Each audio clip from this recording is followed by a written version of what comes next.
الله الرحمن الرحيم ومن أحسن قولا ممن دعا إلى الله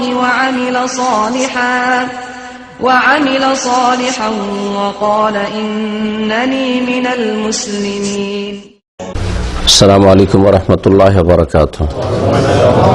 إن الحمد لله نحمده ونستعينه ونستغفره ونعوذ بالله من شرور أنفسنا ومن سيئات أعمالنا من يهده الله فلا مضل له ومن يضلل فلا هادي له وأشهد أن لا إله إلا الله وحده لا شريك له وأشهد أن محمدا عبده ورسوله صلى الله تعالى عليه وعلى آله وصحبه وسلم تسليما كثيرا. أما بعد فأعوذ بالله من الشيطان الرجيم وَاعْبُدُوا اللَّهَ وَلَا تُشْرِكُوا بِهِ شَيْئًا. وقال المؤلف رحمه الله تعالى وأعظم ما أمر الله به التوحيد وهو إفراد الله بالعبادة وأعظم ما نهى عنه الشرك وهو دعوة غيره معه والدليل قوله تعالى وَاعْبُدُوا اللَّهَ وَلَا تُشْرِكُوا بِهِ شَيْئًا. আল্লাহ পাকের সমস্ত প্রশংসা যে আল্লাহ পাক রব্বুল আলামিন তার সত্তায়, তার গুণে, তার কাজে, তার ইবাদত বন্দেগীতে সবকিছুতেই একক। হুয়াল্লাহু আহাদ। আল্লাহ পাক সূরা ইখলাস ইরশাদ করেছেন, কুল, হে মানুষ বলো, আল্লাহু আহাদ, আল্লাহ হচ্ছেন এক। কুল হুয়াল্লাহু আহাদ, আল্লাহ একক, সবকিছুতেই তিনি একক। তার যেমন সত্তায় কোনো শরিক নেই, এক আল্লাহর জায়গায় 2-3 আল্লাহ নেই, উপাস্য নেই, ঠিক তেমনি আল্লাহ পাকের গুণগুলিতেই কোনো কেউ শরিক নেই। আল্লাহ পাক তার গুণেও একমাত্র একক, তার গুণগুলি আর কারো মধ্যে হতে পারে না। আল্লাহ পাক রব্বুল তার সমস্ত কাজও একক। সৃষ্টি করেন শুধুমাত্র তিনি, হায়াত দান করেন একমাত্র তিনি, মওতের মালিক একমাত্র তিনি, আরোগ্যের মালিক একমাত্র তিনি, ছেলে মেয়ে দেওয়ার মালিক একমাত্র আল্লাহ পাক রব্বুল আলামিন। এই সমস্ত যতগুলি গুণ, আলিমুল গায়ব, অদৃশ্য সম্পর্কে জ্ঞানী একমাত্র তিনি। আল্লাহ পাকের কাজেও তিনি একক, তার কোনো শরিক নেই। যতগুলি আল্লাহ পাকের কাজ রয়েছে, ইবাদত বন্দেগীর যতগুলি প্রকরণ রয়েছে, ধরন রয়েছে, সবগুলি আল্লাহর জন্য। আল্লাহ ছাড়া কারোর জন্য সামান্যতম ইবাদত করা হচ্ছে বড় শিরক। আল্লাহর কোন ইবাদত অন্য কাউকে দিয়ে দেওয়া হচ্ছে বড় শিরক, যেটি সবচেয়ে বড় অপরাধ। সালাত এবং সালাম নাজিল পেয়ে মুহাম্মদ রাসূলুল্লাহ সাল্লাল্লাহু আলাইহি সাল্লামের উপর, যাকে আল্লাহ পাক রব্বুল আলামিন তাওহীদ শিক্ষা দেওয়ার জন্য, আল্লাহ পাকের একত্ব সম্পর্কে জানিয়ে দেওয়ার জন্য এবং এই তাওহীদ প্রতিষ্ঠার জন্যই শেষ রাসূল করে প্রেরণ করেছেন। 3টি মূলনীতি যে কিতাব আল উসুলুস সালাসা, এতে আমাদের আজকের দর্শের বিষয়বস্তু হচ্ছে এই তাওহীদ এবং শিরক। শেখ বলছেন ওয়া আযামু মা আমার আল্লাহ বিহি আত-তাওহীদ, সবচাইতে বড় নির্দেশ যা আল্লাহ পাক প্রদান করেছেন তা হচ্ছে তাওহীদ, আল্লাহ পাকের একত্ব প্রতিষ্ঠা করা। আল্লাহ পাকের যত হুকুম রয়েছে, আদেশ রয়েছে, সবচাইতে বড় আদেশ হচ্ছে কি? তাওহীদ, অর্থাৎ এক আল্লাহর একত্ব প্রতিষ্ঠা করা। সবচেয়ে বড় হুকুম এই নয় যে নামাজ পড়ো, সবচেয়ে বড় হুকুম এই নয় যে মাতা পিতার সেবা করো, সবচেয়ে বড় হুকুম আল্লাহ পাকের এই নয় যে তুমি রোজা রাখো, যাকাত দাও, হজ করো। সবচেয়ে বড় আল্লাহ পাকের হুকুম এই নয় বা নিষেধাজ্ঞা এই নয় যে এই করিও না, সেই করিও না, বরং সবচেয়ে বড় হুকুম হচ্ছে আল্লাহ পাকের যে আল্লাহর একত্ব প্রতিষ্ঠা করো, আল্লাহকে এক ও একক জানো, অন্তর থেকে তার স্বীকৃতি দাও জবান দ্বারা এবং তা কাজে পরিণত করো। এ তাওহীদ কাকে বলে? শেখুল ইসলাম রাহমাতুল্লাহ আলাইহি তার সংজ্ঞা করেছেন, বলছেন ওয়াহুয়া, আর সেই তাওহীদ হচ্ছে ইফরাদুল্লাহ বিল ইবাদাহ, একমাত্র আল্লাহর জন্য ইবাদতকে সুনির্দিষ্ট করা।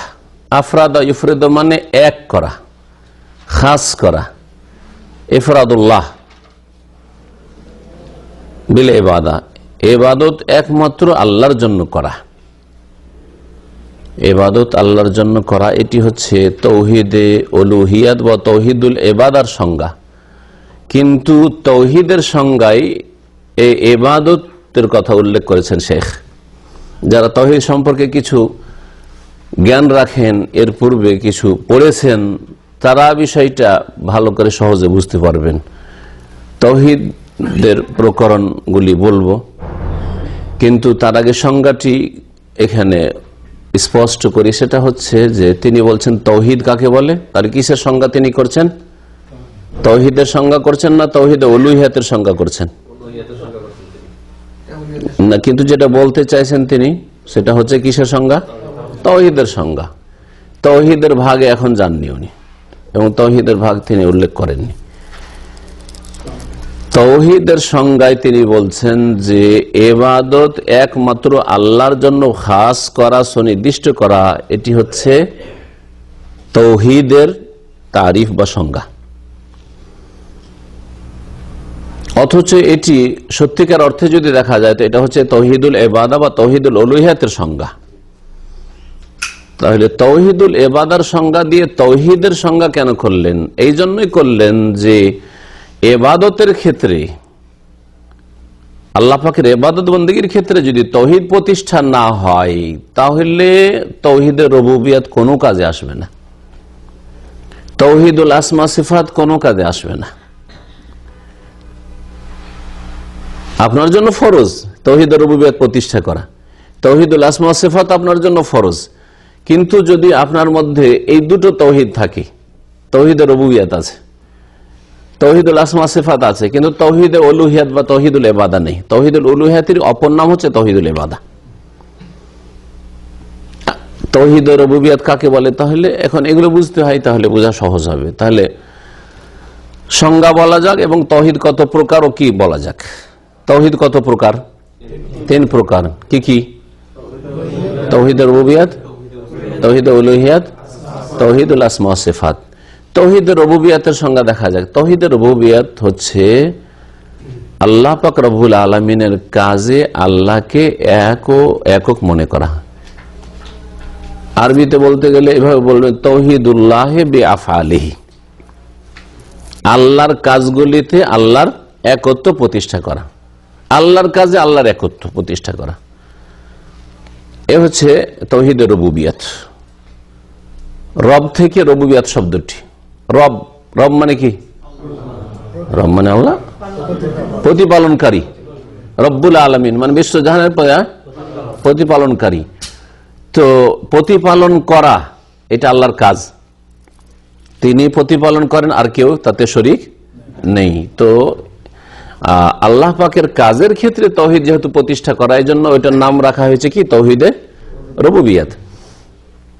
তৌহিদুল আসমা সিফাত এর সংজ্ঞা কি? কি বলবে?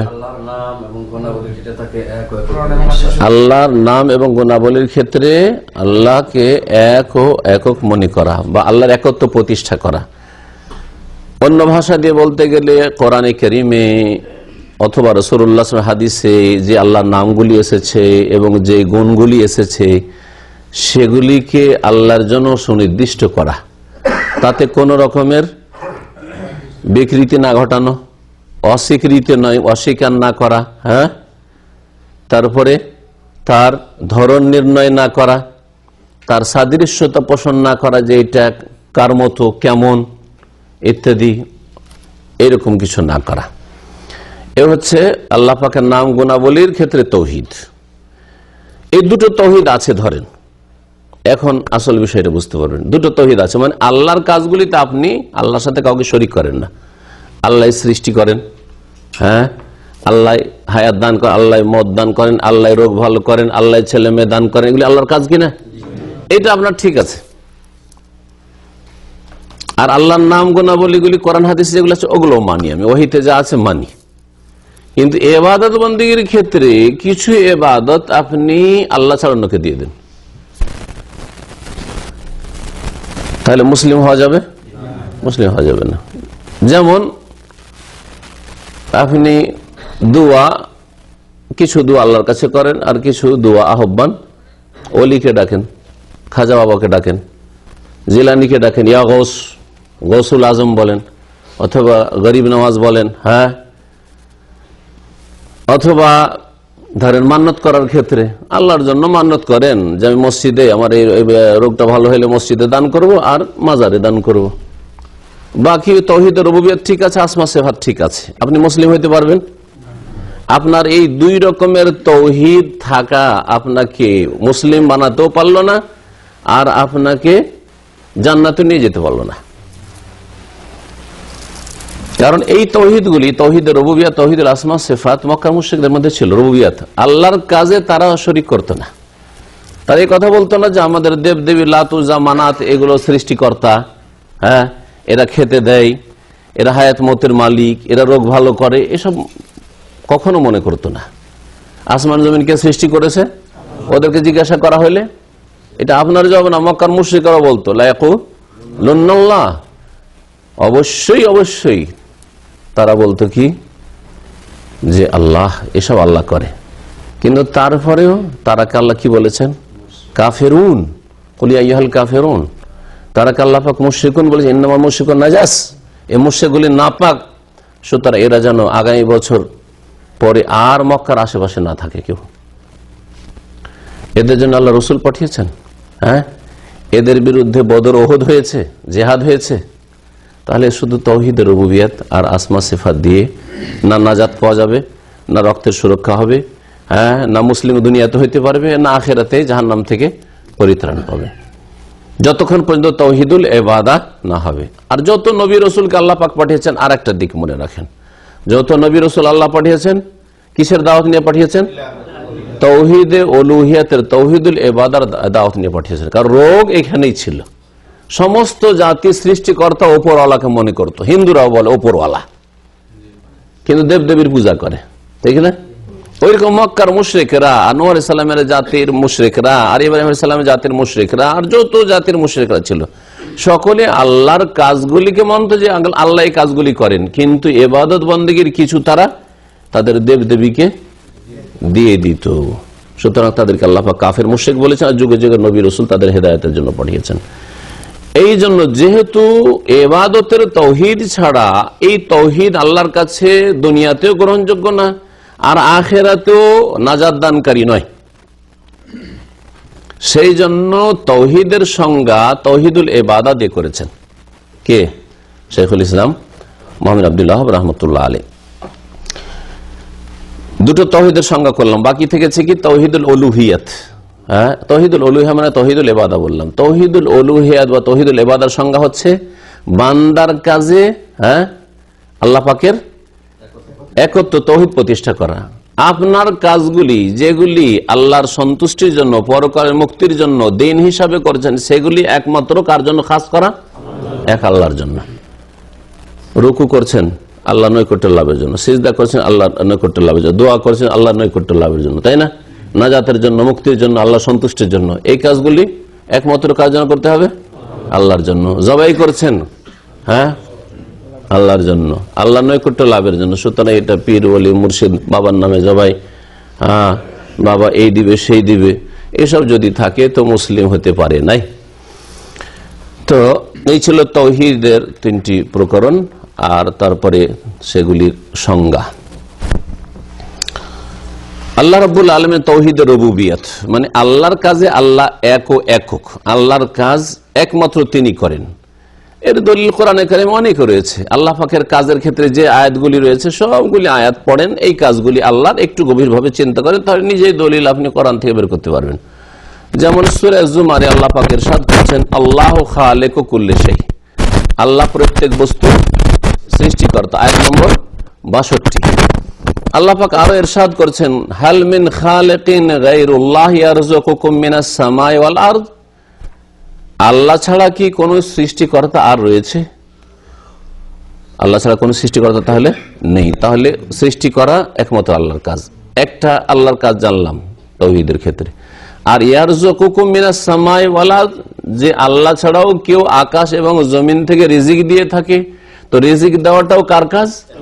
একমাত্র আল্লাহর কাজ। সুতরাং কেউ যদি মনে করে যে মাজারে চাদর চড়াইলে রুজিতে বরকত হয়, হ্যাঁ বাবার দানে আমার বরকত হয়েছে, বাবার দরগাহে গেছিলাম তো এই ছেলেটা হয়েছে, আমরা স্বামী স্ত্রী গেছিলাম, আর এগুলো হচ্ছে কি বড় শিরক। লা ইলাহা ইল্লাহু, তিনি ছাড়া কোনো সত্য মাবুদ নেই। আর কোরআনের তৌহিদ সম্পর্কিত আয়াতগুলিতে আল্লাহ পাক প্রথম তৌহিদ রুবুবিয়তের কথা উল্লেখ করেছেন, আর সেটাকে দলিল হিসাবে তৌহিদে উলুহিয়াতে পেশ করেছেন। যে আল্লাহ যখন সৃষ্টি করলেন, আল্লাহ যখন রিজিক দান করেন, তো ইবাদত কার জন্য করবে? একমাত্র আল্লাহর জন্য। লা ইলাহা ইল্লাহু, তো লা ইলাহা ইল্লাহুতে তৌহিদে উলুহিয়াত ইবাদত রয়েছে। আর হাল মিন খালিকিন গায়রুল্লাহ ইয়ারযুকুকুম মিনাস সামায়ে, এতে রয়েছে তৌহিদে রুবুবিয়ত। সূরা ফাতির আয়াত নম্বর 3। এইরকমই সার্বভৌমত্ব, রাজত্ব, মালিকানা, এটা একমাত্র আল্লাহর। তাবারাকাল্লাযী বিয়াদিহিল মুলক। জি, এই বিয়াদিহিল মুলকতে যেমন তৌহিদে রুবুবিয়ত রয়েছে, যে মালিকানা একমাত্র কার? সার্বিক মালিকানা, সবকিছুর মালিকানা কার? আল্লাহর। ছোটখাটো মালিক আছে এগুলো, এই মালিকগুলো এক তো টেম্পোরারি, কয়েকদিনের মালিক, কিছু দিনের মালিক, আর তারপরে সামান্য কিছুর মালিক, বেশি কিছুর মালিক না, তাই না? আর দ্বিতীয় কি পাওয়া যায়? তৌহিদুল আসমা সিফাতও পাওয়া যায়। আল্লাহ পাকের একটি গুণ যে আল্লাহর হাত রয়েছে, বিয়াদিহি ইয়াদুন মানে হাত, আল্লাহর হাত রয়েছে। কিন্তু যেমন সংজ্ঞায় বললাম যে আল্লাহর হাতকে অস্বীকারও করবেন না, ওর বিকৃতি ঘটাবেন না, যে হাত মানে কুদরতি হাত, এটা হচ্ছে গুমরাহি। অস্বীকার করাও গুমরাহি, নেই আল্লাহর কিছু, আপনার আছে আল্লাহর নেই, হ্যাঁ এই গুমরাহি। তারপরে কারোর সাথে তুলনা করবেন না, তামসিল বা তাশবিহ, তুলনা করবেন আল্লাহর হাত হ্যাঁ কার মতো, মানুষের মতো না, সেটাও গুমরাহি। আর তার ধরন নির্ণয় করবেন না, হ্যাঁ বা জিজ্ঞেস করবেন যে আল্লাহর হাত কেমন, কেফ, ওটাও না। তবে স্বীকার করতে হবে যে আল্লাহ কোরআনে বলেছেন, হ্যাঁ বলেছেন, হ্যাঁ, বোঝা গেছে। যেটা না বলেছেন না, যেমন আল্লাহ পাককে তন্দ্রা স্পর্শ করেন, লা তাখুযুহু সিনাতুন, আর ঘুমও স্পর্শ করেন না, আল্লাহ না করেছেন, আপনি না বলবেন। আল্লাহ ঘুমান না আর আল্লাহ ঝিমান না, বোঝা গেছে। আল্লাহ যেটা হ্যাঁ বলেছেন ওটাকে হ্যাঁ বলতে আপনাকে। এগুলি হচ্ছে তাওহীদুল আসমা সিফাতের অন্তর্ভুক্ত। এইরকমই আল্লাহ পাক সূরা আরাফের আয়াত নম্বর 54 ইরশাদ করেন, আলা লাহুল খালকু ওয়াল আমরু। শোনো, আল্লাহ বলছেন লাহুল খালকু, সৃষ্টি তার, মানে কে সৃষ্টি করেন? আল্লাহ। আর ওয়াল আমরু, আদেশ কার? আল্লাহ। যিনি সৃষ্টি করেছেন তার আদেশ চলবে। আল্লাহ সৃষ্টি করেছেন, আর আদেশ, আইন, বিধান, হ্যাঁ আপনার জীবনে, আপনার পরিবারে, আপনার সমাজে, আপনার দেশে, আপনার আদালতে মানুষের তৈরি করা আইন চলবে, এটা চলবে না। আপনি খেয়াল খুশি চলবেন, ইচ্ছা হলো মনে হইল নামাজ পড়লাম, না হলে পড়লাম, এটা চলবে না। আল আমর, আল্লাহর হুকুম হচ্ছে 5 ওয়াক্ত নামাজ পড়া, ওইটা চলবে। যখন সৃষ্টি করেছেন তিনি, তখন আল আমর, নির্দেশ কার চলবে? আল্লাহর। হ্যাঁ না আপনার স্ত্রীর হুকুম চলবে? স্ত্রীর হুকুম চলে না। স্ত্রী বলছে দাঁড়িয়ে রাখতে দেবো না, তো হুকুম তো চলছে কার? তো কোরআন তো বলছে যে আল্লাহর হুকুম চলবে। সৃষ্টি করেছেন না, স্ত্রী সৃষ্টি করেছেন, স্ত্রী জন্ম দিয়েছেন। আরে বাপ মা জন্ম দিয়েছেন, বাপ মাও যদি বলে তোর দাঁড়িয়ে রাখা যাবে, তাও তো মানা যাবে না। তো যারা জন্মদাতা তাদের হুকুম মানা যাবে না আল্লাহর নাফরমানি করে, তো স্ত্রী কোত্থেকে হুকুম দিতে শুরু করলো, আর আপনি হুকুম মানা শুরু করে দিলেন? হ্যাঁ কেমন মুসলিম আপনি? তাহলে এই তাওহীদের যে 3টি প্রকরণ ছিল বললাম, তাওহীদে উলুহিয়াত ইবাদত, তাওহীদুল ইবাদত দলিল কোরআনে কারীমে বহু রয়েছে। সূরা ফাতিহা পড়েন, সূরা ফাতিহাতে সবগুলি তাওহীদ রয়েছে। আলহামদুলিল্লাহ, তাই না? তারপরে রব্বিল আলামিন, রব্বুল আলামিন, বিশ্বজাহানের প্রতিপালনকারী, রুবুবিয়ত রয়েছে। তারপরে আল্লাহ পাকের তাফসীরকাররা বলেছেন, শেখ সালেহ ফৌজান বলছেন যে যখন আল্লাহ পাকের হামদ, গুণগান, তো গুণগান কিসের উপর হয়? মানে গুণের উপর হয়, গুণের উপর গুণগান হয়। তাহলে আল্লাহ পাকে যখন প্রশংসা করছেন, তার আল্লাহ এতে তাওহীদুল আসমা সিফাত রয়েছে। জি, তারপরে আল্লাহ, আল্লাহর নাম, জি, তারপরে রব গুণবাচক নাম, আর ওতে গুণ হচ্ছে রুবুবিয়ত, জি, ইত্যাদি। রহমান, রহিম, এগুলি আল্লাহ পাকের গুণবাচক নাম, গুণও রয়েছে, আর ওখান থেকে রহমত যে সিফাতটা বেরোয়, এটা আল্লাহ পাকের গুণ, গুণবাচক নামও রয়েছে আর গুণও রয়েছে। ইয়াকা না'বুদু ওয়া ইয়াকা নাস্তাইন, এতে কি রয়েছে? এ আল্লাহ একমাত্র তোমারই ইবাদত করি, একমাত্র তোমার ইবাদত, আর কারো করি না। তাওহীদে উলুহিয়ত ইবাদত খাস করি একমাত্র তোমার জন্য, তোমার কাছে একমাত্র সাহায্য চাই, সাহায্য চাওয়া হচ্ছে ইবাদত, আর দোয়া হল ইবাদত, দোয়া হচ্ছে ইবাদত, সাহায্য চাওয়া হচ্ছে ইবাদত। সুতরাং একমাত্র তোমার কাছেই সাহায্য চাই। অসাধারণ ক্ষেত্রে আল্লাহ ছাড়া কেউ যদি অন্য কারো কাছে সাহায্য চায় তাহলে সেটা বড় শিরক। আপনি যদি এখান থেকে সাহায্য চান, হ্যাঁ, যে আমি অসুস্থ হয়ে পড়েছি, সুতরাং আপনার মাকে ডাকেন, আপনার বাপকে ডাকেন, এখান থেকে চিৎকার করে যে আমাকে উদ্ধার করো, চলবে? আমাকে হাসপাতালে নিয়ে চলো, হাসপাতালে নিয়ে যেতে পারবে না? পারবে না। এখানে থাকলে পারতো না? এখানে থাকলে পারতো, কিন্তু আপনি দূর থেকে ডাক দিচ্ছেন। অসাধারণ এটা। এটাই যদি জায়েজ না হয়, অথচ জীবিত তারা, হ্যাঁ, জীবিত তারা, তাহলে মৃত ওই কবরের কাছে গিয়ে ধর্ণা দেওয়ার চাওয়া কত বড়, কত বড় যেটাকে বলবেন যে জেহালত, অজ্ঞতা এবং আল্লাহ থেকে দূরে সরে যাওয়া। তাওহীদুল আসমা সিফাত সম্পর্কে আলোচনা হলো। এগুলো সম্পর্কে আর বেশি না বাড়িয়ে সমস্ত আম্বিয়া রসুলগণকে আল্লাহ পাক এই ইবাদতের তৌহিদের দাওয়াত দেওয়ার জন্য পাঠিয়েছেন, কারণ এখানেই রোগ ছিল, এখানে আসল রোগ ছিল। এই মর্মে সূরা নাহলের আয়াত নম্বর 29 আল্লাহ পাক কি ইরশাদ করেছেন, ওয়ালাকাদ বাসনা ফি কুল্লি উম্মাতিন রাসূলা আন ইবুদুল্লাহ ওয়াজতানিবুত তাগুত। নিঃসন্দেহে আমি প্রত্যেক জাতিতে একজন করে রাসূল পাঠিয়েছি, এই মর্মে বা এই নির্দেশ দিয়ে যে আন ইবুদুল্লাহ, হে মানব জাতি তোমরা আল্লাহর ইবাদত করো, আল্লাহর ইবাদত করো। এটা ইতিবাচক। ইবাদত কার করতে হবে? একমাত্র আল্লাহর। ওয়াজতানিবুত তাগুত, আর আল্লাহ ছাড়া অন্যের ইবাদত থেকে বেঁচে থাকো। আল্লাহ ছাড়া অন্যের ইবাদতই হচ্ছে তাগুতের ইবাদত করা। তো আল্লাহ ছাড়া অন্যের ইবাদত থেকে বেঁচে থাকো, এটা হচ্ছে নেতিবাচক না। এক আল্লাহর ইবাদত করো আর অন্য কারো ইবাদত করিও না। লা ইলাহা ইল্লাল্লাহতে যে কথাটি রয়েছে ওই কথাটি রয়েছে আন ইবুদুল্লাহ ওয়াজতানিবুত তাগুত। আর এই আদেশটি কার জন্য ছিল? কার জন্য ছিল? কাকে আল্লাহ পাক পাঠিয়েছেন এই আদেশটি নিয়ে? সমস্ত নবী রসুলকে। তাহলে সমস্ত নবী রসুলগণের আসল কথাই ছিল এটি, ডিউটি ছিল এটি, মিশন ছিল এটি, এক আল্লাহর ইবাদত করো আর অন্য কারো ইবাদত করিও না। ইবাদতের প্রকরণ সম্পর্কে ইনশাআল্লাহ তাআলা বিস্তারিত আলোচনা আসবে, মনে হয়নি তাই না? আসবে ইনশাআল্লাহ। সবচেয়ে বড় ফরজ কাজ কি তাহলে? হ্যাঁ, সবচেয়ে বড় নির্দেশ যখন, তো সবচেয়ে বড় ফরজ এটাই, ঠিক না? সবচেয়ে বড় নির্দেশ বা সবচেয়ে বড় ফরজ যখন তাওহীদ, তো তাওহীদের বিপরীত কি? একত্ব আর বহুত্ব। হ্যাঁ, একত্ব হচ্ছে আল্লাহ পাকের সবচেয়ে বড় ফরজ হুকুম আর সবচেয়ে বড় নির্দেশ। সুতরাং এর বিপরীত হচ্ছে বহুত্ব, বহুত্ববাদ। হ্যাঁ, বহু উপাসনা, বহুর উপাসনা করা, একাধিকের আল্লাহ ছাড়া অন্যের উপাসনা করা, দুই হোক বা তার বেশি হোক, এটা হচ্ছে শিরক। আরবিতে কি বলে এটাকে? শিরক। মানে বুঝতে পারছেন, শরিক, শরিক থেকে এ হচ্ছে আমার ব্যবসার শরিক, মানে আপনার সাথে শরিক আছে, তাই না? তো আল্লাহর সাথে কোনো কিছুতে শরিক করা, আল্লাহর সত্তায় শরিক করা, আল্লাহর গুণে শরিক করা, আল্লাহর কাজে শরিক করা, অথবা আল্লাহ পাকের ইবাদত বন্দেগীতে শরিক করা, যে কোনো রকমের শরিক করা হচ্ছে সবচাইতে বড় অপরাধ এবং সবচাইতে বড় আল্লাহ পাকের নিষিদ্ধ কাজ। আল্লাহ বহু অন্যায় কাজ থেকে নিষেধ করেছেন, কিন্তু সবচেয়ে বড় যেটি আল্লাহ পাকের নিষিদ্ধ কাজ সেটা হচ্ছে শিরক। এটা হচ্ছে ইসলাম। শেখ সালেহ ফৌজান হাফেজাহুল্লাহ এই কিতাবটির ভাষ্য করতে গিয়ে বলছেন যে আজকাল অনেকে গুরুত্ব দেয় দেশ থেকে, হ্যাঁ, সুদ মিটাতে হবে, হ্যাঁ, ঘুষ দূর করতে হবে, বেশ্যাখানাকে নিশ্চিহ্ন করতে হবে। অবশ্যই এগুলো করতে হবে, কিন্তু এগুলি আলোচনা করে শুধু। তাদের কাছে অপরাধ, তাদের নজরে অপরাধ হচ্ছে সুদ, ঘুষ, বেশ্যাখানা, মদের দোকান, মদের লাইসেন্স বাতিল করতে হবে।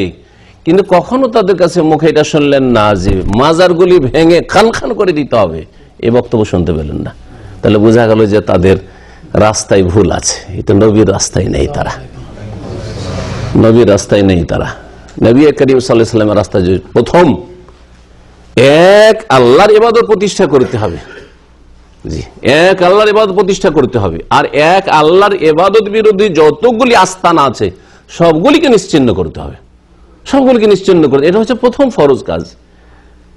আর তারপরে তখন অন্য অন্য অপরাধ রয়েছে।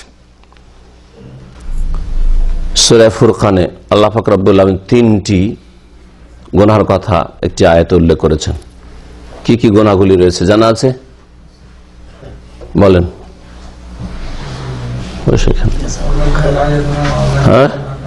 والذين لا يدعون مع الله إلها آخر ولا يقتلون النفس التي حرم الله إلا بالحق ولا يزنون। যারা রহমানের নেক বান্দা, ভালো মানুষ, ভালো মুসলিম, যারা দিন মেনে চলা মুসলিম, তারা আল্লাহ ছাড়া অন্যকে আহ্বান করে না, মানে শিরক করে না। প্রথম আল্লাহ শুরু করেছেন কি দিয়ে? শিরক দিয়ে শুরু করেছেন। খবরদার শিরক থেকে বেঁচে থাকে, এরা হচ্ছে আল্লাহর বান্দা, এরা আল্লাহর বান্দা। তারপরে ওয়ালা ইয়াকতুলুনা নাফস, আর এমন কোন ব্যক্তিকে হত্যা করেন না যাকে হত্যা করা আল্লাহ পাক হারাম করেছেন। ওয়ালা ইয়াজনুন, আর তারা জেনাও করে না। তাহলে আল্লাহ জেনা থেকে শুরু করেননি, মদ থেকে শুরু করেননি, জুয়া থেকে শুরু করেননি, হ্যাঁ, ঘুষ থেকে শুরু করেননি, সুদ থেকে শুরু করেননি। সুদই ব্যাংক রাখা যাবে না, কথা ভালো, কিন্তু তার আগে ওই লোকের জবান দিয়ে শিরক রাখা যাবে না, কথা বের হচ্ছে কিনা এটা দেখার বিষয়। যদি না শিরক সম্পর্কে, না শিরক সম্পর্কে কিছু বলছে, হয়তো অনেক সময় মাজার একটু সমালোচনা করে দিল, কিন্তু মাজারকে নিশ্চিহ্ন করতে নবী করিম সাল্লাল্লাহু আলাইহি ওয়াসাল্লাম হুকুম দিয়েছেন যে কোনো উঁচা কবর থাকবে না, ইল্লা সাওয়াইতাহু, সমতল করে দাও একবারে, যেন চেনা না যায় যে এখানে করে কোন বিশেষ ব্যক্তির কবর আছে। মাজারে হাজার হাজার লাখ লাখ লোক গিয়ে ওরস করছে, মেলা করছে, কখনো তো এর বিরুদ্ধে, এর বিরুদ্ধে স্লোগান দেওয়া হয় না। কিন্তু ইসলামের নামে রাজনীতি করতে গিয়ে দেশ থেকে আমাদেরকে যদি আপনারা প্রতিনিধি করে পাঠান, তাহলে আমরা এখানে মদের লাইসেন্স ক্যান্সেল করব, আমরা বেশ্যাখানাকে নিশ্চিহ্ন করব, ইত্যাদি ইত্যাদি। এসব সরকার বেশ্যাখানা লাইসেন্স দিচ্ছে, মদের লাইসেন্স দিচ্ছে, আর ওই সব সরকার হচ্ছে বড় অপরাধ যেটা শিরক দেশে হচ্ছে আর চুপ আছে, ওইটা কেন বলেন না? তার ওইটা আপনাদের মাথার ব্যথা নাই, ভুল ইসলামে আছেন। তাহলে ইসলামের নামে হয়তো রাজনীতি করছেন, কিন্তু ভুল ইসলামে আছেন। আপনাদের কাছে শিরকটা না, ওইটা অজ্ঞতার কারণে, ওদের সাথে কথা বলে দেখেছি, বলছে এটা অজ্ঞতার কারণে করছে।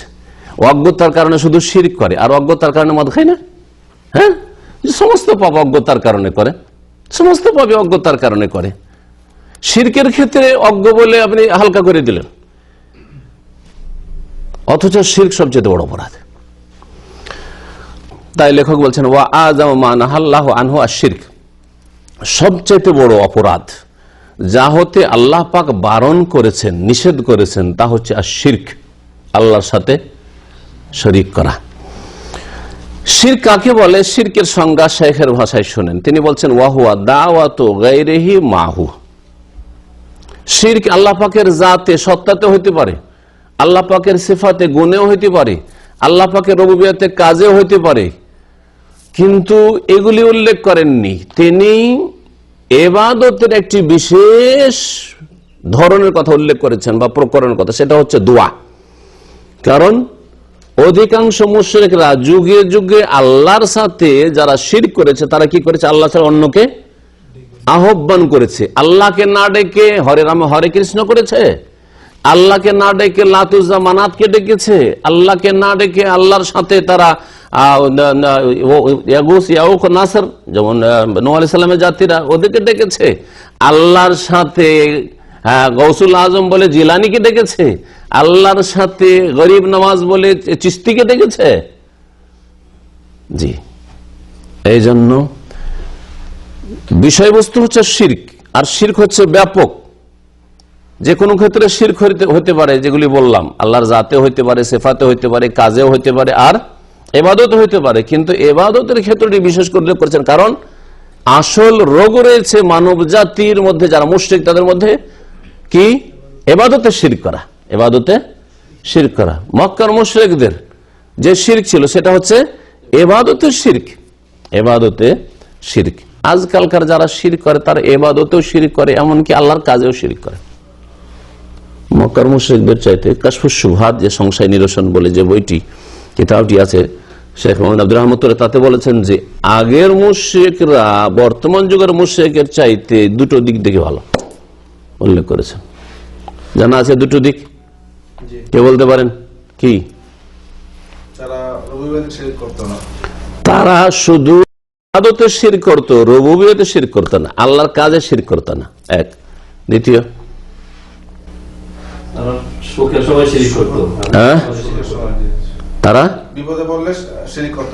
তারা যখন সুখে থাকতো তখন দেব দেবীর পূজা করত, আর যখন দুঃখে সংকটে সাগরে সফর করছে আর ঝড় তুফান উঠে গেছে, যখন ডুবে যাব তখন তারা নিশ্চিত হয়ে যেত যে আর আমাদের দেব দেবীরা রক্ষা করতে পারবে না, এখন ওই বড় এলাহা লাগবে, হ্যাঁ, দাউল্লাহ মুখলিসুন এলাহুদ্দিন, ঠিক না? আর আজকালকার কবর পূজারীরা কি করে? প্রথম দিকে আল্লাহর কাছে দোয়া করে যে আল্লাহ ছেলে দাও বিয়ে শাদী করার পরে, আল্লাহ রোগ ভালো করে দাও, ঠিক না? প্রথম দিকে আল্লাহকে ডাকে, হ্যাঁ, আর তারপরে 5 বছর 10 বছর হয়ে যায়, ছেলে মেয়ে হচ্ছে না, অথবা 6 মাসে 1 বছর হয়ে গেল রোগ ভালো হচ্ছে না, আল্লাহর কাছে দোয়া তো করলাম রোগ ভালো হয় না, তখন কি করে? মাজারে চলে যায়। বড় মুসিবত হলে কি হয়? মাজারে চলে যায় আজকাল। তাহলে এদিক থেকে জঘন্য হইল কিনা আজকালকার মুশরিকরা। 3 নম্বর আর একটা দিক আছে, দুটো তো তিনি উল্লেখ করেছেন, আর একটা দিক রয়েছে, ভালো করে মনে রাখবেন, মনে থাকেন না, অনেক শোনেন তাওহীদ সম্পর্কে, এগুলো তো রিপিট হচ্ছে মনে হচ্ছে, কিন্তু কিছুই তো আপনাদের পকেট থেকে বেরোয় না, পকেটেও নাই পেটেও নাই, তো কোথেকে পাওয়া যাবে? হ্যাঁ হ্যাঁ, কি এটা? আরব মুশরিকরা 1400 বছর আগে, অথবা নূহ আলাইহিস সালামের জাতির মুশরিকরা, ওরা শুধু যারা নেক লোক ছিল ওরা মরে যাওয়ার পরে ওদের মূর্তি তৈরি করে পূজা করত।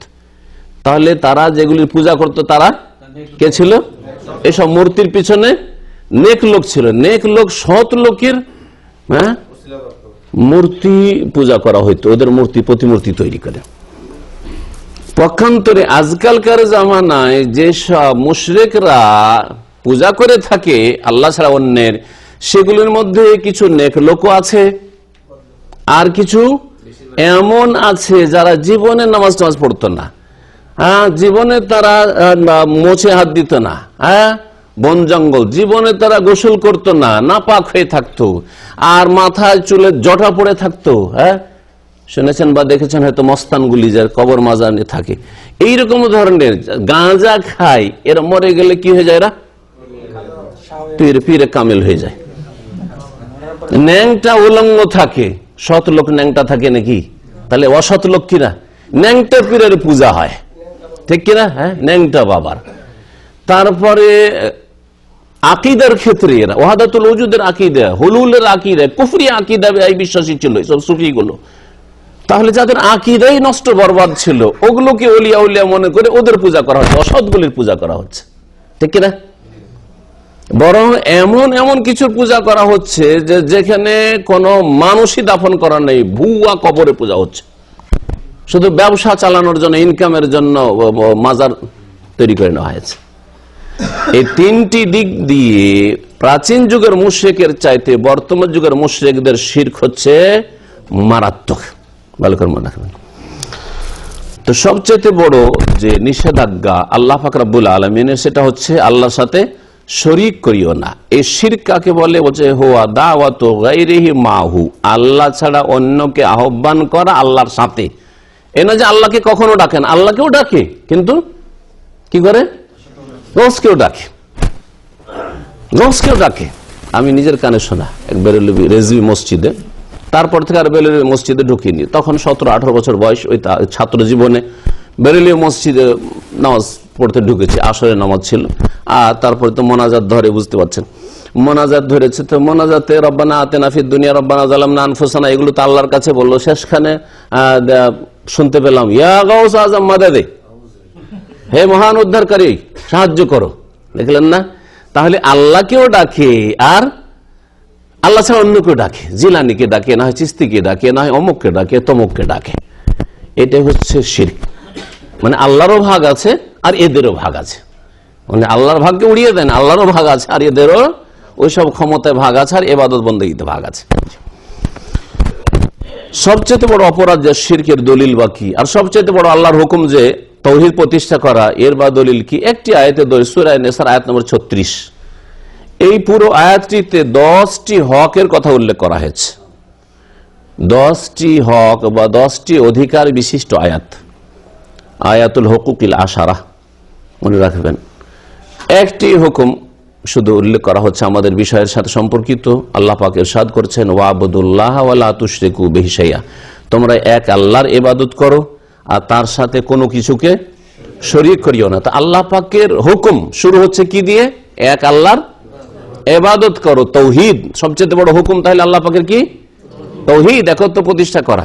আর সবচেয়ে বড় নিষেধাজ্ঞা হচ্ছে ওয়ালা তুশরিকু বিহি শাইআ, তার সাথে কোনো কিছুকে শরীক করিও না, কোন ক্ষেত্রে শরীক করিও না। যারা শিরক করে তারা সবচেয়ে বড় অপরাধী, এই মর্মে আরো দলিল রয়েছে। এবং সবচেয়ে বেশি ভ্রষ্ট, গোমরাহ এবং সবচেয়ে বড় গুনাহগার, এই মর্মে বিভিন্ন আয়াত রয়েছে। এবং তারা চিরকাল জাহান্নামে থাকবে, জান্নাত তাদের জন্য হারাম। আল্লাহ পাক কখনো শিরকের অবস্থায় কেউ মারা গেলে কখনো মাফ করবেন না, কোনোদিন মাফ হয়ে ফিরে আসবে না, যতই তার ইবাদত বন্দেগী, নামাজ আর মেহনত পরিশ্রম থাক না কেন, কখন আল্লাহ মাফ করবেন না। চুরি ডাকাতির গুনাহ একদিন সাজা ভুগতে ভুগতে মাফ হয়ে যেতে পারে, হ্যাঁ, বোঝা গেছে। জিনার গুনাহ আযাবে জ্বলতে জ্বলতে জ্বলতে তারপরে হাজার হাজার শত শত বছর পরে মাফ হয়ে যেতে পারে, তারপরে জান্নাতে আসতে পারে যদি তাওহীদ ঠিক থাকে আর 5 ওয়াক্ত নামাজ ঠিক থাকে, কারণ নামাজ ত্যাগ করাও বড় কুফরি। কিন্তু শিরকের অবস্থায় কখন আল্লাহ মাফ করবেন না। এই মর্মে দুই একটি আয়াত শুনে আল্লাহ পাক সূরা লুকমান আয়াত নম্বর 13 ইরশাদ করেছেন, ইন্নাশ শিরকা লাযুলমুন আযীম, নিঃসন্দেহে শিরক হচ্ছে বড় জুলম, এর চাইতে বড় জুলম আর কিছু নেই। তাহলে বড় জুলম খুন করা নয়, এটা সামাজিক অপরাধ। বড় সমাজের লোকেরা খুন করাকে বড় অপরাধ মনে করে, ব্যভিচার করাকে বড় অপরাধ মনে করে, কিন্তু ওর চেয়ে বড় অপরাধ আল্লাহ পাকের কাছে আচ্ছা শিরক। আর আল্লাহ পাক ইরশাদ করেছেন সূরা নিসা আয়াত নম্বর 48, ওয়া মান ইউশরিক বিল্লাহি ফাকাদ ইফতারা ইসমান আযীমা, যারা আল্লাহর সাথে শিরক করে তারা ইফতারা ইসমান আযীমা, বড় গুনাহ তৈরি করে নিল, রচনা করে নিল, বড় গুনার কাজ রচনা করলো তারা। এটি মানব রচিত শিরকের ধর্ম, এসব মানুষের তৈরি করা। কখন আল্লাহ শিরকের ধর্ম নাযিল করেননি। জি, শিরকের ধর্ম মানুষের তৈরি করা, হিন্দু ধর্ম মানুষের তৈরি করা, অগ্নি পূজক মজুসদের ধর্ম মানুষের তৈরি করা, বুদ্ধিস্টদের ধর্ম মানুষের তৈরি করা, খ্রিস্টানদের 3 খোদা তৃতীয়বাদ তাসলিস মানুষের তৈরি করা ধর্ম। জি, ইহুদিদের ওজাইর আল্লাহর পুত্র, এই ধর্ম মানুষের তৈরি করা, এগুলি আল্লাহর দেওয়া ধর্ম নয়। আল্লাহর দেওয়া ধর্মকে খ্রিস্টানরা বিকৃত করে দিয়েছে, সেই ধর্ম নেই তাদের কাছে। ঈসা আলাইহিস সালামের ধর্ম খ্রিস্টানদের কাছে নেই এখন, এরকম মুসা আলাইহিস সালামের ধর্ম ইহুদিদের কাছে নেই, এগুলো সব মানুষের তৈরি করা ধর্ম হয়ে গেছে। আল্লাহ পাক রব্বুল আলামিন আরো ইরশাদ করেছে, ইন্নাহু মান ইউশরিক বিল্লাহ, শুনে রাখো যে আল্লাহর সাথে শিরক করে, ফাকাদ হারামাল্লাহু আলাইহিল জান্নাহ, তার উপর আল্লাহ জান্নাতকে হারাম করেছেন। হারাম, কখনো জান্নাতে যেতে পারবেন না। ওয়া মাওয়াহুন নার, আর তার বাসস্থান হচ্ছে জাহান্নাম। ওয়া মা লিয-যালিমিন মিন আনসার, আর জালিমদের কোনো সাহায্যকারী নেই। সাহায্য মানে কিয়ামতের দিনে কিসের সাহায্য হবে? সুপারিশের একটা সাহায্য। তো এরা হচ্ছে এমন জালেম মুশরিকরা যে মুশরিকদের জন্য শাফাআত হবে না। তাহলে মুশরিক কবর মাজার পূজা করে গেল আর মনে করলো যে রাসূলুল্লাহ সাল্লাল্লাহু আলাইহি ওয়াসাল্লামের শাফাআত তো হবেই, হবে শাফাআত? আল্লাহ বলছেন ওয়া মা লিয-যালিমিন মিন আনসার, জালেমদের কোন আনসার, সাহায্যকারী, হ্যাঁ সুপারিশকারী কেউ নেই। আল্লাহ কোরআনে কারীমে সূরা মুদাসসির বলেন, ফামা তানফাহুম শাফাআতুশ শাফিঈন, কোন সুপারিশকারী সুপারিশ সেই দিন কাজে আসবে না। বেনামাজিরও সুপারিশ কাজে আসবে না এবং মুশরিকেরও সুপারিশ কোনো কাজে আসবে না। যে রাসূলুল্লাহ সাল্লাল্লাহু আলাইহি ওয়াসাল্লামের সুপারিশের আশায় বসে থাকবে বেনামাজি, যে রাসূলের শাফাআত তো পাবো, কবর মাজার পূজারী রাসূলের শাফাআতের আশা করে বসে আছে, কখনো শাফাআত হবে না। কোরআনে কারীমের কথা, এগুলি আমাদের নিজের কথা নয়। সূরা মায়েদার আয়াত নম্বর 72 এটি ছিল যে জান্নাতকে আল্লাহ পাক মুশরিকদের উপর কি করেছেন? হারাম করেছেন, এবং জাহান্নাম তাদের জন্য আল্লাহ পাক অবধারিত করেছেন। আল্লাহ পাক আরো ইরশাদ করে সূরা নিসার আয়াত নম্বর 116 তে, ওয়া মান ইউশরিক বিল্লাহি ফাকাদ দাল্লা দালালাম বাঈদা, যারা আল্লাহর সাথে শিরক করে তারা গোমরা পথভ্রষ্ট হয়ে জান্নাতের রাস্তা হারিয়ে অনেক দূরে চলে যায়। দলালাম বাইদ, বাইদ মানে কি? জান্নাত থেকে অনেক দূরে চলে যায়, কখনো জান্নাত ফিরে আসবে না। আল্লাহ পাক সূরা নিসা আয়াত নম্বর 48 ইরশাদ করেছেন, ইন্নাল্লাহা লা ইয়াগফিরু আন ইউশরাকা বিহি, আল্লাহর সাথে যদি শিরক করা হয় তো আল্লাহ পাক ক্ষমা করবেন না। শিরক করার পরে যদি ওই অবস্থায় মারা যায়, শিরক করে যদি তওবা করে কালেমা পড়ে মুসলমান হয়ে যায় তো মাফ করবেন না?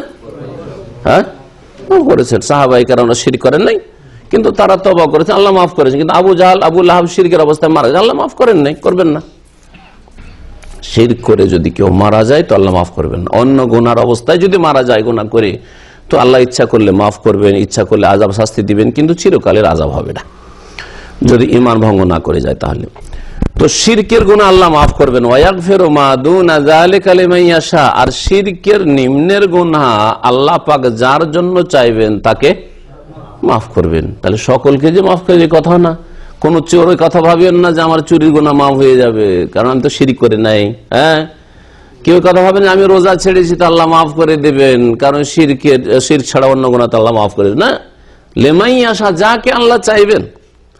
হ্যাঁ, জেনার গুনাহ জেনা করে আছে আর আল্লাহ মাফ করে দেবেন, আল্লাহ গফুর রহিম না। লিমান ইয়াশা, যাকে আল্লাহ চাইবেন মাফ করবেন। আপনার সম্পর্কে আল্লাহ চাইবেন কিনা কি করে জানলেন আপনি? হতে পারে যে আল্লাহ আপনার মাফ চান না, আল্লাহ আপনাকে কঠোর শাস্তি দেবেন। সুতরাং এমন কোন গুনার জন্য কখনো মনের মধ্যে এই ইচ্ছা রাখবেন না যে এসব গুনাহ করলে আল্লাহ তো মাফ করে দেবেন, সুতরাং করি কিছুদিন, কখন না। হতে পারে যে এই গুনার অবস্থায় মত হয়ে যাবে আর আপনাকে আল্লাহ পাকের আযাবের সম্মুখীন হইতে হবে। নবী করিম সাল্লাল্লাহু আলাইহি ওয়াসাল্লামের হাদিস সহিহ বুখারীতে রয়েছে, সহিহ মুসলিমে রয়েছে, যাতে বলা হয়েছে সবচেয়ে বড় গুনাহ হচ্ছে শিরক। সাহাবারা জিজ্ঞাসা করেছিলেন, আইয়ু যামবি আযাম ইনদাল্লাহ, হে আল্লাহর রাসূল, আল্লাহর নিকটে সবচেয়ে বড় গুনাহ কি? কি জবাব দিয়েছে রাসূলুল্লাহ সাল্লাল্লাহু আলাইহি ওয়াসাল্লাম? হ্যাঁ, আন তাজআলা লিল্লাহি নিদ্দান ওয়া হুয়া খালাকাকা, আল্লাহ সৃষ্টিকর্তা অথচ তুমি আল্লাহর সাথে শরীক সাব্যস্ত করে দিলে। সৃষ্টি করলেন আল্লাহ আর ডাকো জিলানীকে, আল্লাহর বান্দাকে। সৃষ্টি করলেন আল্লাহ পাক রব্বুল আলামিন আর জবাই করো ওই মাজারের সন্তুষ্টির জন্য, মাজার ওর সন্তুষ্টির জন্য, ওর কাছে কিছু চাওয়ার জন্য, পাওয়ার জন্য, মনস্কামনা ওখান থেকে পুরা হবে এই আশা নিয়ে। এটা হচ্ছে সবচেয়ে বড় অপরাধ। নবী করিম সাল্লাল্লাহু আলাইহি ওয়াসাল্লাম সহিহ মুসলিম হাদিস রয়েছে, জাবের রাদিয়াল্লাহু তাআলা আনহু থেকে বর্ণিত, মান লাকিয়া আল্লাহ লা ইউশরিকু বিহি শাইআন দাখালাল জান্নাহ, কেউ যদি আল্লাহর সাথে শিরক মুক্ত অবস্থায় সাক্ষাৎ করে তাহলে সে জান্নাতে যাবে। শিরক মুক্ত, এটা হচ্ছে নেগেটিভ শিরক মুক্ত, আর পজিটিভ আছে, সেটা হচ্ছে আল্লাহর ইবাদত করা। সুতরাং একজন লোক শিরক করে না কিন্তু নামাজ পড়ে না, জান্নাত চলে যাবে? কখনো যাবেন না। কারণ আল্লাহ কোরআনে কারিমে সূরা নিসার আয়াত একটু আগে শোনাইলাম, আয়াত নম্বর 36, ওয়াবুদুল্লাহ ওয়ালা তুশরিকু বিহি শাইআ, আল্লাহর ইবাদত করো। তো ইবাদত করতে হবে, যেগুলি করার সেগুলি করতে হবে, আর যেগুলি না করার সেগুলি থেকে বাঁচতে হবে। আর না করার মধ্যে সবচেয়ে বড় যেটা না করা সেটা হচ্ছে শিরক না করতে হবে। ওমান লাকিয়া ইউশরিকু বিহি শাইআন, আর কেউ যদি আল্লাহর সাথে শিরকের অবস্থায় সাক্ষাৎ করে, দাখালান নারা, তাহলে জাহান্নামে প্রবেশ করবে। তাহলে শিরক করে মারা গেলে নিশ্চিত জাহান্নামে যেতে হবে, এতে কোনো সন্দেহ নেই। মুহাম্মদ রাসূলুল্লাহ সাল্লাল্লাহু আলাইহি ওয়াসাল্লামের সহিহ বুখারীতে আরেকটা হাদিস রয়েছে, মান মাতা ওয়া হুয়া ইয়াদউ মিন দুনিল্লাহি নিদ্দান দাখালান নার, কেউ যদি এমন অবস্থায় মারা যায় যে আল্লাহ ছাড়াও অন্য কোন শরীককে আহ্বান করত, ডাকতো, আল্লাহ ছাড়া অন্যকে ফরিয়াদ করতো যে বাবা উদ্ধার করো, বাবা আমাকে ছেলে দাও, বাবা আমার রোগ ভালো করো, মূর্তি দেবদেবীকে হোক, হ্যাঁ, অথবা দরগাহকে হোক, যদি আল্লাহ ছাড়া অন্যকে আহ্বান করে, ডাকে, দাখালান নারা, তাহলে জাহান্নামে প্রবেশ করবে, জাহান্নামে যেতে হবে। এমন হালকা কথা নাই। আল্লাহ পাকের কাছে সবচেয়ে বড় অপরাধ হচ্ছে এই অপরাধটি। শিরক কত প্রকার ও কি কি? শিরক কত প্রকার? শিরকে অধিকাংশ উলামারা বলেছেন যে 2 প্রকার। শিরক হচ্ছে 2 প্রকার। 3 প্রকার শেখ ইবনে বাজ রাহমাতুল্লাহ আলাইহি যদি উল্লেখ করেছেন মানুষের বোঝানোর সুবিধার্থে, কিন্তু 3 প্রকার না করে 2 প্রকার করাই যথেষ্ট। এবং এই 2 প্রকারের মধ্যেই বাকি যে তৃতীয় প্রকারটি উনি উল্লেখ করেছেন সবটাতে আছে, ঠিক আছে। কি কি? শিরকে আকবার মানে বড় শিরক, আর শিরকে আসগার মানে ছোট শিরক। ছোট শিরক কাবিরা গুনাহ, কিন্তু শিরক নামে সেটা ছোট, এমনি গুনার দিক থেকে অন্য কাবিরা গুনার চাইতে কম না, অন্য কাবিরা গুনার চাইতে বড় গুনাহ।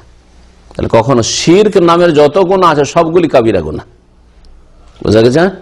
কেউ যদি তাবিজ বাঁধে বলো শিরকে আসগার না, কাবিরা গুনাহ। কেউ যদি হাতে বালা রাখে যে বালা আমাকে রক্ষা করবে বালা মুসিবত থেকে, বিপদ আপদ থেকে, আচ্ছা ছেলে মেয়েদের বদনজর থেকে বাঁচাবার জন্য বাঁকা করে এখানে একটা কালো কি দেয়, কাজলের টিপ দেয়, আর বলে যে কি করবে, বদনজর থেকে রক্ষা করবে। কাজটা তো হালকা, কিন্তু এটা আল্লাহ রক্ষাকারী, কিন্তু এটা একটা ওসিলাও যদি মনে করে তবু এটা শিরকে আসগার, যেটা হচ্ছে কাবিরা গুনাহ। তো কত দ্রুত কাবিরা গুনাহ হয়ে যাচ্ছে, অথচ জাহেল কিছু জানেই না, মূর্খ।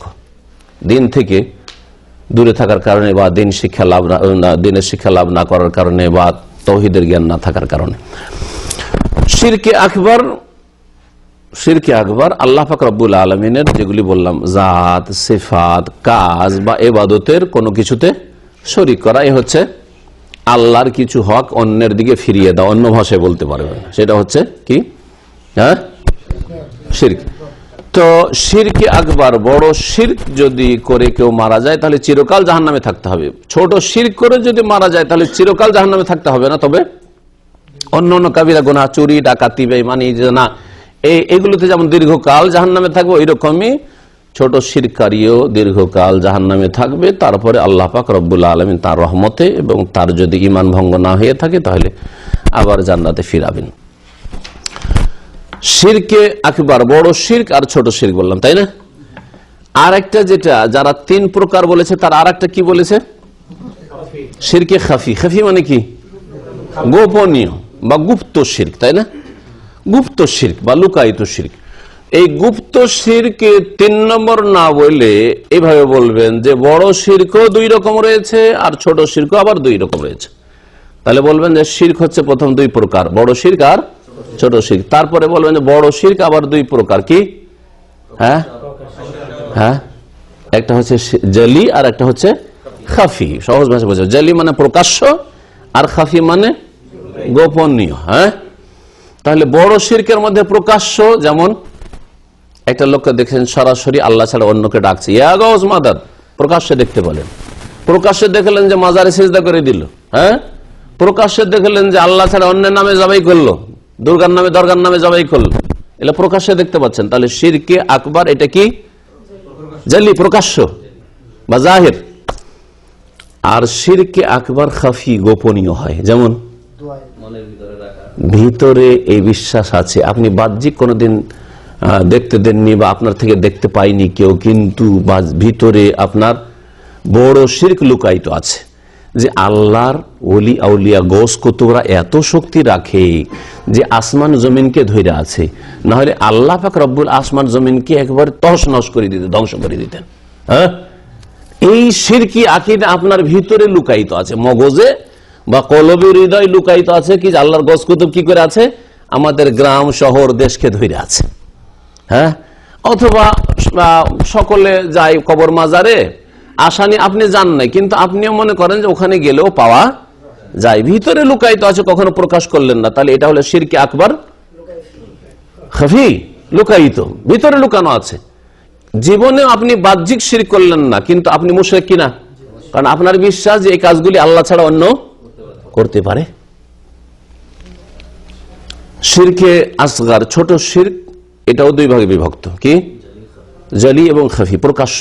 শিরকে আসগার প্রকাশ্য, যেমন হাতে তাবিজ বানা আছে, দেখতে পাওয়া যাচ্ছে, হাতে বালা আছে, হ্যাঁ, টিভি দেওয়া আছে, এইরকম বাহ্যিক যতগুলি শিরকে আসগার হইতে পারে। হ্যাঁ, আল্লাহ ছাড়া অন্যের শপথ করা, হ্যাঁ, বাপের কসম করে বলছি, দানা ছুঁয়ে কসম করছি, আমাদের দেশের বাহ্যিক শুনতে পাচ্ছেন, এগুলো শিরকে আসগার প্রকাশ্য, জলি। শিরকে আসগার খাফি, এর উদাহরণ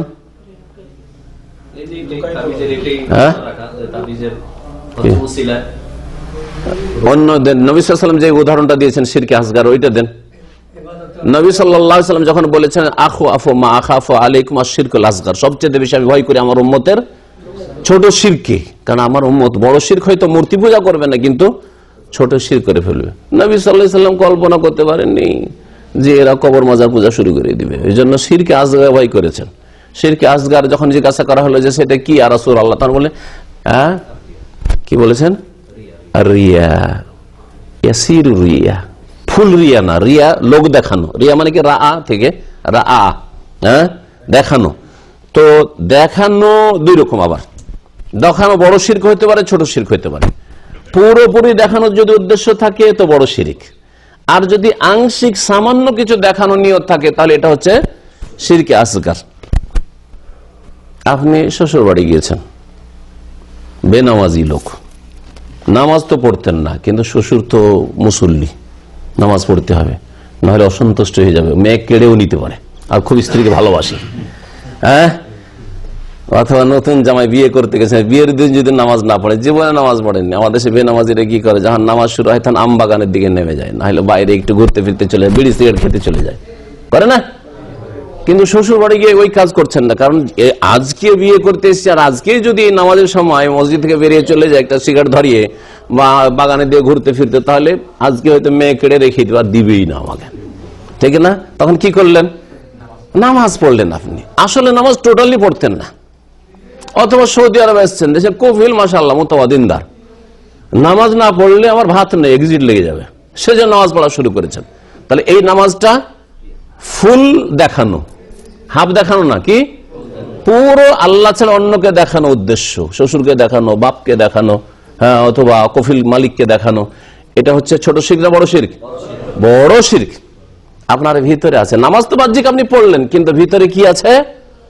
যে নামাজটা পড়তাম না, কিন্তু আমি মালিকের ভয়ে পড়লাম, মালিককে খুশি করার জন্য পড়লাম, ঠিক আছে?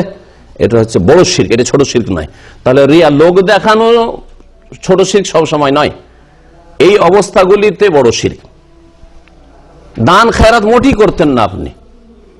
দান খেরাত যদি আমাদের কেউ দিনী ভাইরা বলতে যে ভাই আল্লাহর রাস্তায় দেন তো একটু দাওয়াতের কাজে, কেউ দান করতেন না, কিন্তু শাইখের সাথে একটা খাতির জমাইতে হয়,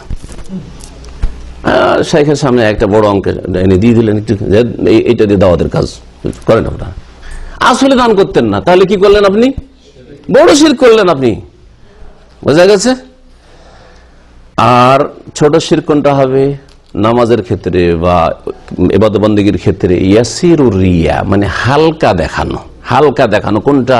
নামাজ আপনি পড়ছেন, আল্লাহর জন্য পড়ছেন, নামাজ ছাড়তেন না আপনি, কিন্তু নামাজটা হয়তো একটু তাড়াতাড়ি সেরে নিতেন, একটু সুন্দর করে সাজাইতে শুরু করলেন। কখন হয় এটা? যখন কোনো বিশেষ ব্যক্তি বসে আছে, আমি বসে আছি আর নামাজ পড়ছেন, এতদিন ধরে ইসলামিক সেন্টারে এলাম, আর শেখ দেখছেন আমার নামাজটা, আর এই সময় যদি ওই দেশি তরিকার নামাজ পড়িও তারাবি পড়ার মতো, ধাই ধাই ঠাক ঠাক করে, হ্যাঁ, মুরগি ঠোকর মারার মতো, তাহলে কি বলবেন শেখ? তো নামাজটা তো আল্লাহর জন্য পড়লেন, কিন্তু মাঝখানে রুকুটা একটু লম্বা, সিজদাটা একটু লম্বা, তেলাওয়াতটা একটু লম্বা, বোঝা গেছে? এটাকে বলা হয়েছে হালকা রিয়া। এটার নাম কি? এটা কোন শিরক? এটা হচ্ছে ছোট শিরক, কারণ পুরা আল্লাহর জন্য করেননি আর পুরা শাইখের জন্য করেননি, বোঝা গেছে?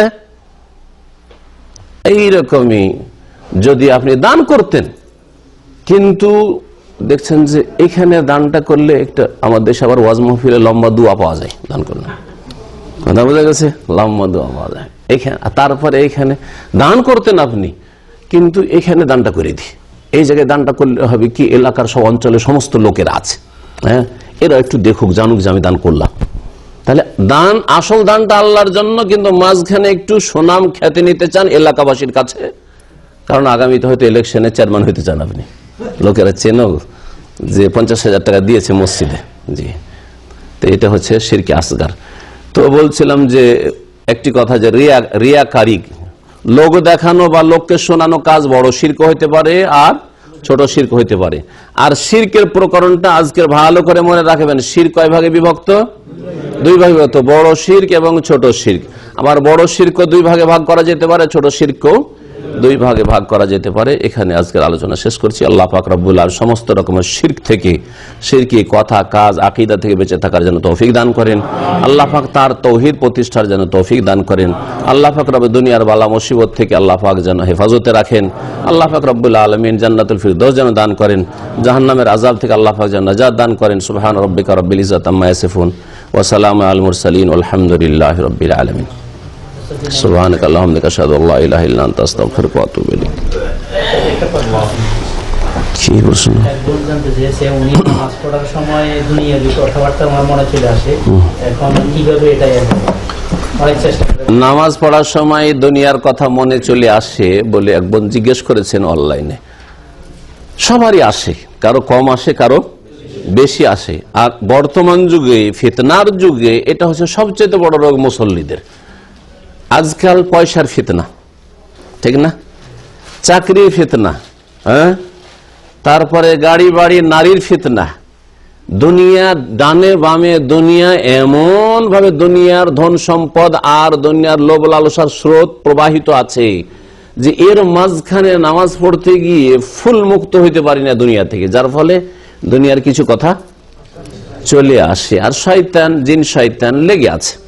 আজান হলে পালিয়ে যায়, আবার ফিরে চলে আসে, আবার একামত হলে পালিয়ে যায়, আবার ফিরে চলে আসে। তারপরে ওয়াসওয়াসা কুমন্ত্রণ দিতে থাকে, যেমন নবী সাল্লাল্লাহু আলাইহি ওয়াসাল্লাম হাদিসে উযকুর কাজা উযকুর কাজা উযকুর কাজা, যেগুলো সব মনেই হইতো না, সব কথা নামাজে গেলে মনে আসে। নামাজে গেলে আরে এই কাজটা তো করিনি, এই লোকটাকে তো টেলিফোন করা জরুরি ছিল, করিনি, আরে আজকে তো কয়দিন হয়ে গেল মায়ের সাথে কথা বলিনি, হ্যাঁ, আজকে তো এই মুখের কাছে এত টাকা পাবারে ভুলে গিয়েছিলাম, ওকে টাকাটা দিয়েছি দিয়ে, হ্যাঁ, আরে ও তো টাকা পাবে, ওকে টাকাটা দেওয়া হয়নি। সব কথা নামাজের ভিতরে আসে, সব কথা নামাজের ভিতরে, কারণ শয়তান নিজের কাজে লেগে আছে। আপনাকে যথাসাধ্য নামাজের দিকে, হ্যাঁ, মনটাকে এগিয়ে নিয়ে যাওয়ার চেষ্টা করতে হবে, নামাজের উপর মনোনিবেশ করতে হবে। নামাজের ক্ষেত্রে আপনাকে একাগ্রতা নিয়ে আসতে হবে, খুশু নিয়ে আসতে হবে। কেমন করে তৈরি হবে তার বিভিন্ন উপায় আছে।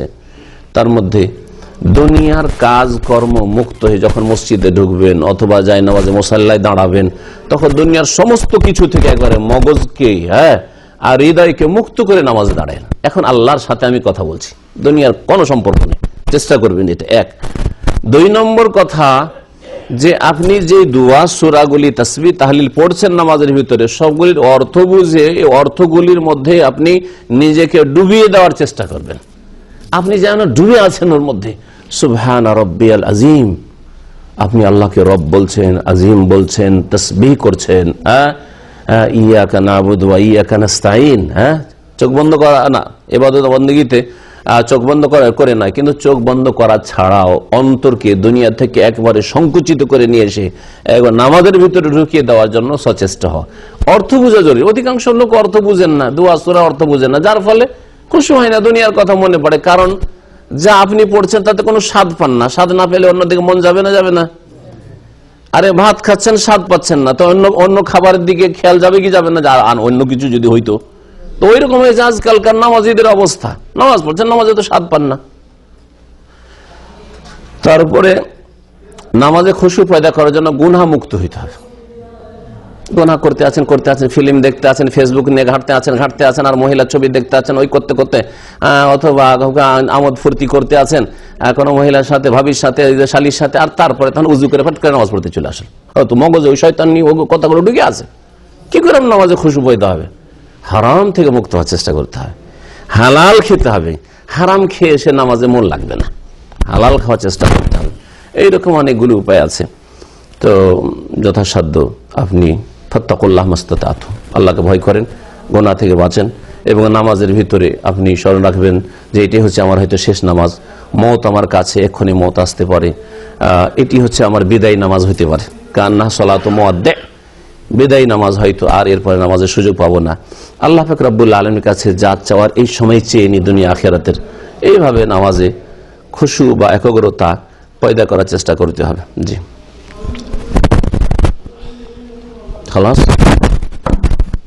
আর কোনো প্রশ্ন আছে আপনাদের? এটা তো বাইরের প্রশ্ন ছিল না। মাশাআল্লাহ, আপনারা সব বুঝে গেছেন। বিষয়ের সাথে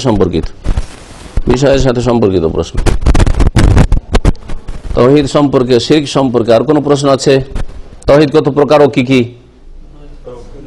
তাওহীদ 3 প্রকার, এখনই 2 করে দিল। আমাদের যে পিসাবগুলোর বাড়িতে যে মাহফিলগুলো হয়, সেখানে যে গরু জবাই করা হয়, গরু দেওয়া হয়, সেই গরুগুলো জবাই করা হয়, সেই গোশতগুলো কি খাওয়া যাবে? কি জন্য ওখানে জবাই করা হয়?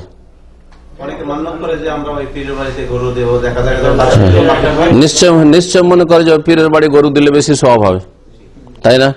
গরিবরা খেতে পায় না, গরিবরা শীতের বস্ত্র পায় না, গরিবের বাড়ি ডাল ভাতের ব্যবস্থা নেই, আর পীরের বাড়ি গরুর ভিড় ভাড়। কেন? বোঝা গেছে? সুতরাং এটা কোনো নেকির কাজ নয়, গুনহার কাজ। 2 নম্বর কথা, এমন কোন পীর নেই যে শিরক বিদআত মুক্ত আছে। ভালো করে শুনে রাখেন, এমন কোন পীর নামে ইসলামে কোনো ভাষা নেই যারা বিদআত মুক্ত রয়েছে। তাহলে ওদের বাড়িতে গিয়ে আপনার ধর্ণা দিচ্ছেন অথবা গরু জবাই করছেন, শিরক বিদআতের জন্য সাহায্য সহযোগিতা করছেন। পীরের সংসর্গ বর্জন করা ফরজ। কারণ এই পীরতন্ত্র ভারত, পাকিস্তান আর বাংলাদেশের মুসলমানদেরকে গোমরা করেছে। রব্বে ইন্নাহুন্না আযলাল্না কাসীরা মিনান নাস, অসংখ্য মানুষকে শিরক বিদআতের পথে লাগিয়েছে। এই পীরতন্ত্র না আসতো কবর পূজা হইতো না, কারণ পীরগুলি যখন মরেছে তখন কবর পাকা হয়েছে, দিয়ে চাদর চড়িয়ে পূজা শুরু হয়েছে। পীরতন্ত্র সুফিবাদ যদি এই মুসলিম সমাজে না আসতো ইসলামের নামে, ধর্মের নামে, তাহলে কবর মাজার পূজা চালু হইতো না। আরব দেশে যে সুফিবাদ নেই, পীরের মাজার নেই। যেই দেশ থেকে ইসলাম সারা বিশ্বে গেছে, এখানে নাই, হ্যাঁ, আর পীর মুরিদিও নেই, জিন্দা পীরও নেই, সুতরাং মুর্দা পীরও নেই। জিন্দা পীর যখন নেই তখন পীরের কোনো কবরও নেই। দেখতে পাচ্ছেন না? তা আমার দেশে যেহেতু জিন্দা পীর মওজুদ, ও মরে গেলে তখন ও মুর্দা পীর, ওর কবরে পূজা শুরু হয়েছে। জি, সুতরাং পীরের সাথে কোন রকমের সম্পর্ক রাখা এটা শরীয়তে জায়েজ নয়। আপনি হয় শিরকে সহযোগিতা করছেন, না হলে সর্বনিম্ন বিদআতে সহযোগিতা করছেন। সুতরাং দুনিয়াতে ধন সম্পদ খরচ করে ক্ষতিগ্রস্ত, ফাসায়ুনফিকুনাহা সুম্মা তাকুনু আলাইহিম হাসরাতান সুম্মা ইউগলাবুন ওয়াল্লাযিনা কাফারু ইলা জাহান্নামে ইউহশারুন। এই আয়াত ওদের ফিট হবে। এই যে খরচগুলি করছেন গরু ছাগল নিয়ে পীরের বাড়িতে গিয়ে বা পীরের খানকাহে নিয়ে গিয়ে, এই খরচটা আপনার জন্য আক্ষেপের কারণ হবে, আর তারপরে হাই হাই করবেন কিয়ামতের দিনে, আর তারপরে জাহান্নামে নিয়ে গিয়ে একত্রিত করা হবে। জান্নাতের রাস্তা নয় এটা, সাবধান। এটা কোনো বাড়াবাড়ি কথা না, তাদের সাথে আমার শত্রুতা নেই। আল্লাহর জন্য বলছি, আল্লাহ রসুলের জন্য বলছি, আল্লাহ রসুল যে দিন নিয়েছেন সেই দিনের জন্য বলছি। আল্লাহর তৌহিদের হেফাজত করুন, রসুলের সুন্নতের আদর্শের হেফাজত করুন। আর পীরদের মাধ্যমে কিছু শিখা যায় না, শিরক বিদআত ছাড়া ইসলাম শিখা যায় না। ভালো করে শুনে রাখেন, অনেকে বলে পীর ধরে শিখবো। কি শিখবেন আপনি? ঘোড়ার ঘাস শিখবেন? ওখানে কি শিখানো হয়? শিখবেন আপনি যদি মাদ্রাসায় পড়ার মতো সুযোগ থাকে শিখেন, আর না হলে ভালো কোনো আলেমকে আপনি পয়সা দিয়ে, যেমন কোরআন শিখছেন ওই রকম টিউশন নেন। টিউশন নিয়ে আমি সহি আকীদা শিখবো, তার সহি আকীদার আলেম হইতে হবে, বিদআতি আলেমের কাছে নাই। জি, একবার জানতে চাইছেন, আমার এক প্রতিবেশী কেউ সালাত আদায়কারীর সাথে মিশতে নিষেধ করেন এবং যারা ধার্মিক লোক তাদের সাথে মিশতে নিষেধ করেন, অনেক রাগ করে। যারা সালাত আদায় করে তাদের প্রতি অনেক রাগ করে। ওনার এই অভ্যাস সম্বন্ধে কি বলবেন? কেন উনি ধার্মিক না? যারা ধার্মিক না তো বেদিন আল খাবিসাত আল খাবিসিন, বেনামাজি খবিস, ও কি আর ভালো মানুষকে পছন্দ করবে? যে কোনো দেশে এইখানে যারা বেনামাজি, নামাজিকে ঘৃণা করবে না? ভালো মানুষ ভালো মানুষকে ভালোবাসবে, আর খারাপ মানুষ খারাপকে ভালোবাসবে। এটা তো মানুষের নেচার, ফিতরাত। আর তারপরে ও না দেখতে পেলে কি হয়? ও চামারের দোয়াই গরু মারে না, বুঝা গেছে? সুতরাং ও চামার যদি দেখতে নাও পারে, তো নামাজি ধার্মিক লোকদের কোনো ক্ষয়ক্ষতি নেই, কোনো ক্ষতি করতে পারবেন না। আপনি হকের পথে আছেন কিনা এটা দেখার বিষয়। আপনিও যদি ওর সাথে মাঝে মাঝে আপনিও পাপে লাগেন, তাহলে আল্লাহর কাছে পাকড়া হবে। কে আমাকে দেখতে পারছে না পারছে, ওতে কি আসে? আমি নামাজ পড়তে যাচ্ছি, আমি তাওহীদের কথা বলছি, আমি রসুলের সুন্নতের কথা বলছি বলে কে রাগ করছে আর কে আমাকে গাল দিচ্ছে, ওটা দেখার বিষয়? কোনো দেখার বিষয় নেই। বাস আমি সিরাতে মুস্তাকিমে আছি কিনা, রসুলের পথে আছি কিনা, এটা দেখার বিষয়। আসলে এটা নিশ্চিত হইতে হবে। এখানে যেন আমার ভুল না হয়, যে আমি ওদের ভুল ধরলাম কিন্তু আমি নিজেই ভুলে আছি, এইরকম যেন না হয়। আপনি নিজের ব্যক্তি জীবনে পাপ করছেন, এদিকে তাওহীদ আর সুন্নতের কথা বলছেন, আর এদিকে আপনি ফিল্ম দেখা পাপ করছেন, এদিকে আপনি নামাজে ফজরে উঠেন। হ্যাঁ, এইগুলো আপনার জন্য বিপদ, এগুলো আপনার জন্য বিপদ। আপনি নিজেকে ঠিক করেন। জি, কি করবেন? আপনি বর্জন করেন। খারাপ লোকের সাথে আপনার সম্পর্ক রাখবেন কেন? রোগটা হচ্ছে আমাদের দেশের লোকেরা খারাপের সাথে সম্পর্ক রাখতে চায়। খারাপের সাথে দাওয়াতি সম্পর্ক ছাড়া কোনো সম্পর্ক নেই। দাওয়াতি সম্পর্ক মানে ওকে যেন ও নদীতে ডুবছে অথবা আগুনে জ্বলছে, ওকে একটু উদ্ধার করার চেষ্টা করব। এছাড়া ওর সাথে আমার পয়সারও খাতির নেই, যে ধার করজ নিতে হবে। ওর সাথে বিবাহ শাদীর খাতির নেই, আর আমার জানাজায় আসুক আর না আসুক, আর আমার এই বিয়ে শাদীতে সহযোগিতা করুক আর না, কোনো সম্পর্ক, কোনো আত্মীয়তা নেই। আত্মীয়তা মুমিন মানুষের সাথে, ধার্মিক লোকের সাথে কোনো আত্মীয়তা নেই। বেদিনের সাথে একটাই স্বার্থ, যে আগুনে ফেসে গেছে, ওকে উদ্ধার করার চেষ্টা করছে। পানিতে ডুবছে, হ্যাঁ সাঁতার জানেন না, ওকে উঠাবার চেষ্টা করছে, আমার জান বাঁচি। এমন না যে আমি এমন ভাবে ওকে পানি থেকে উদ্ধার করতে যে আমাকে নিয়ে বসে যায়, বুঝলে গেছে? ব্যাস। হ্যাঁ হ্যাঁ বলেন।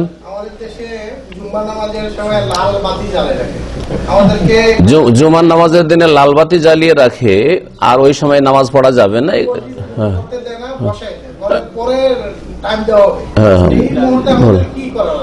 ওখানে যেহেতু মসজিদ বিদাতি, যারা লাল বাতি জ্বালিয়ে রাখে যে এই সময় নামাজ পড়া যাবে না, হ্যাঁ হ্যাঁ আপনার এলাকাতে সহি আকীদার লোকদের মসজিদে নেই, সব বিদাতি, কিছু ছোট বিদাতি, কিছু বড় বিদাতি, দুই রকম বিদাতি আছে।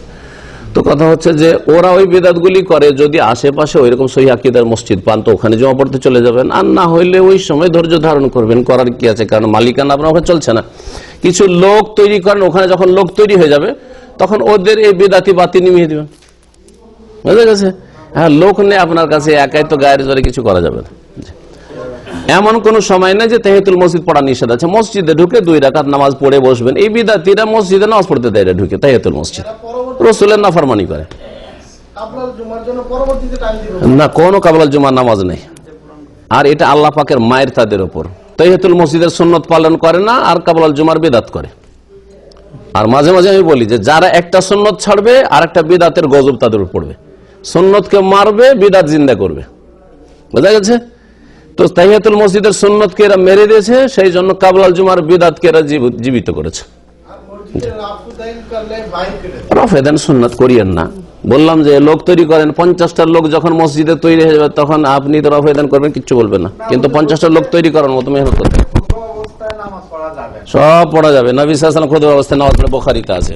জি জি, মানে না হাদিস ওরা। জি চলেন। وقفت حروفي وقفت حروفي وقفت حروفي عند باب نشيد